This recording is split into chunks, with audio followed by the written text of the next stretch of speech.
On December 12, 2024, I finally attended the Game Awards in person after years of watching it online. And let me tell you, it was one hell of an experience. In this video, I'll share my thoughts and first impressions on the game that stood out to me and that I believe are worth talking about. But before we dive in, here's a quick reminder. The Game Awards honestly isn't something you need to take too seriously. I have my personal Game of the Year pick and I don't really care who actually won, but of course, congratulations to Astrobot. It's not like no one ever played the game. On the contrary, a lot of people enjoyed it, just like the other games that were nominated.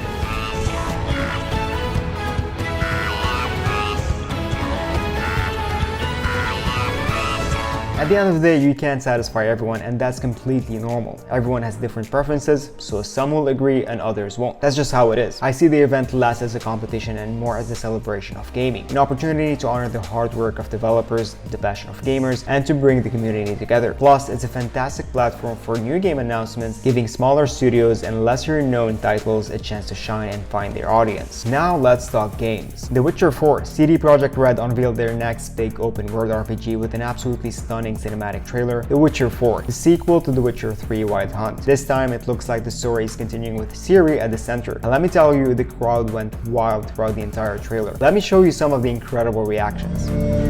Witcher? Witcher! Nay, you can't. 'Tis tradition. Chosen she is by the gods. No! Of course, the game isn't coming anytime soon. We're probably looking at a 2026 or even 2027 release. From what the trailer showed, it seems like Ciri is still early in her journey as a Witcher, fresh and not nearly as experienced as Geralt. Speaking of Geralt, he's not seen or even mentioned in the trailer. Will he appear in the game? Only time will tell. There are no gods here. There are only monsters.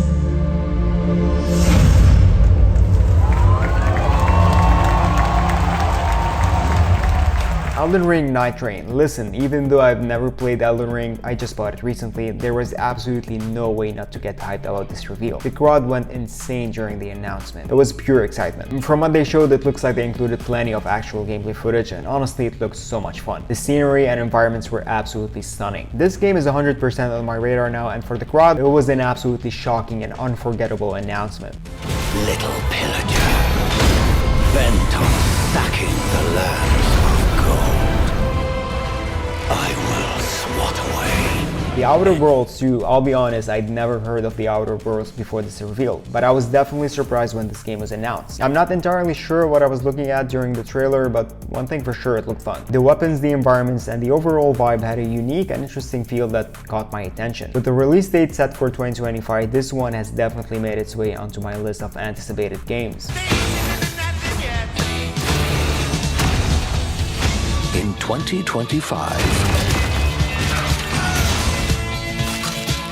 Welcome back to the future. Split Fiction. The creativity of the gameplay in Split Fiction absolutely blew my mind. I'll admit I've never played It Takes Two, but Joseph Fares, the game director, did an incredible job presenting this game. The story set up to the gameplay mechanics, it was a standout reveal. What really caught my attention was the concept of two contrasting worlds, a sci-fi world and a fantasy world. But the most impressive part, the evolving tools in gameplay. For example, you start by fighting small dragon eggs with limited abilities, and as they grow into full-fledged dragons, they unlock new powers, offering entirely fresh experiences. That's just brilliant design. Honestly, it was such a great reveal.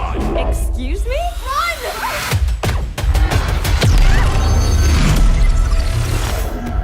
Next up, we have Dying Light: The Beast. Coming sooner than I expected, summer 2025, we got an incredible look at Dying Light: The Beast. The environments and graphics are absolutely stunning, and the nighttime segments look like they're going to be an intense and thrilling experience. It seems like this time we'll have a zombie beast form that we can actually use to our advantage, thanks to the zombie DNA flowing through Crane's veins. This game is shaping up to be something special, and yeah, I'm definitely excited for this one.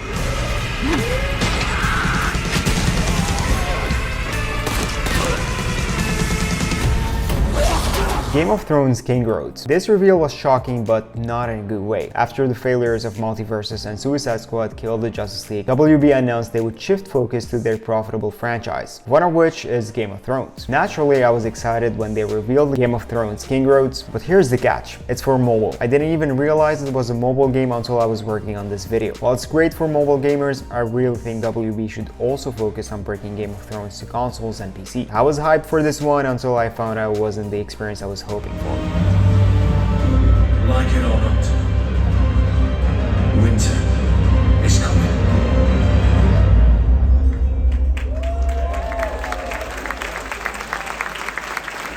At the Old Country, I've heard nothing but great things about the old Mafia games. I recently bought them, but still haven't had the chance to play them. From what I know, they're known for great storytelling, fun gameplay, and unforgettable moments. Now, Mafia: The Old Country looks just as promising. That trailer was insane, especially the level of detail in the characters. With the summer 2025 release, it's clear next year is absolutely stacked with incredible games. This one's definitely on my radar. We got a new look at Crimson Desert. This game has been on my radar for a while, even though I haven't looked too deep into everything it offers. But based on the gameplay clips we've seen, Crimson Desert looks like an absolute blast. It literally has everything: breathtaking open world, incredible and badass combat, parkour, detailed cities with lively NPCs, stealth, dungeons, epic boss fights, and yes, even flying on dragons. It almost feels too good to be true, but we'll have to wait and see. Either way, this is easily one of my most anticipated games, and it's set to release in late 2025. I can't wait for this one. And finally, we have Intergalactic: The Heretic Prophet. The crowd went absolutely nuts for this reveal. Naughty Dog finally announced their next big project, a sci-fi game titled Intergalactic: The Heretic Prophet, showcasing a cinematic trailer with a bit of gameplay towards the end. Personally, I wasn't completely blown away by the trailer. It looked cool, but it didn't get me as hyped, probably because I'm not the biggest fan of sci-fi games. That said, I have no doubt Naughty Dog will deliver when it comes to gameplay. They're known for that level of polish and quality. Of course, this was just an announcement, so I'll reserve full judgment until we see more gameplay or get hands-on experience. Still, there's no denying this was one of the biggest reveals of the Game Awards.